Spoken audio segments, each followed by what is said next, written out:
Hello there. This is a Vauxhall Corsa D. That is the indicator wand, and here is a needle. In this video, I'll show you how to use the needle to replace the indicator wand, which is not a sentence you hear every day. Welcome to CarSpyTV.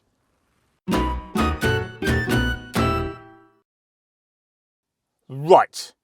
Step 1 is to make sure the steering wheel is pointing straight ahead. This one already is. Next, find the locking clamp down here on the left. That needs to be released. Here's a close-up of the clamp, and to release it, simply pull it down. Like that. Next, move the steering wheel all the way down. Like that, and all the way back. Like so. Doing this gives us more space to remove the cowling on top of the steering column. And now the steering wheel's here, we can resecure the clamp. Things are going well. Next, turn the ignition key 2 clicks to the right. 1, 2. We now need to turn the steering wheel 90 degrees to the left. Doing so reveals a small rubber cap down there on the left of the steering wheel. There it is, and that cap needs to be removed. So let's pry the cap out of position. Try not to lose it. There we go. That reveals a screw underneath. That screw needs to come out as well. And as if by magic, we have a screwdriver to hand. There we are. We now need to turn the steering wheel 180 degrees to the right. This reveals another rubber cap and screw down there on the other side. And of course, that cap and screw need to be removed as well. Come on. There we go. Once this second screw's out, we can remove the cowling on top of the steering column, and then we're making good progress. Come on, screw. I've dropped it. Where's it gone?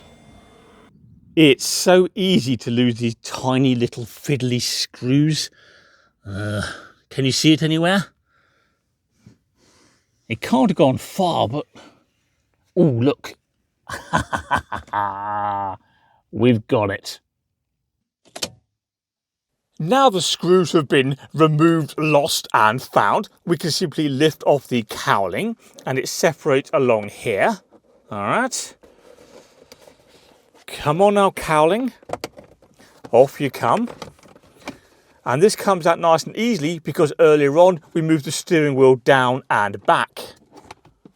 There's the cowling safely removed. It does need a good clean, but for now, it can live back there alongside various bits of Ford Mondeo.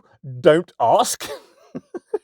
As for removing the indicator wand, we now need to look underneath it for a very small hole, which is there. Can you see that? I tell you what, I'll give you a close-up. There you go. We now need to grab the needle with a pair of pliers and poke the chunky end all the way to the bottom of the hole. Don't be tempted to try this without pliers though. I did once and just got stabbed a lot. I looked like a pincushion. Poking the needle into the hole will release the wand, as long as we get all the way to the bottom of the hole. Now this can be a little bit fiddly, so a little bit of patience is required. Come on now. Are you coming out? No, not yet, so we'll persist and not be tempted to hit it with a sledgehammer. Come on, off you come. No, not yet. We shall continue to persist, though. We will not be defeated by a Vauxhall Corsa. There we go. See, the wand is now sliding out of position. Just like that. As for getting a replacement wand, well, they're available on eBay second-hand for between £15 and £20, and the installation is simply the reverse of what I've already shown you.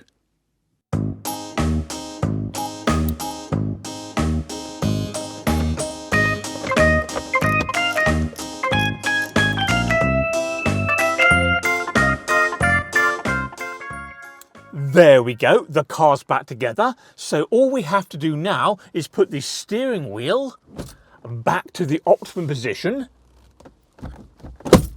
which is there. Do up the clamp, and the battery is about to go flat on this camera. So I'll very quickly say, don't forget to subscribe to CarSpyTV, do me a favour and click like on this video, and most importantly,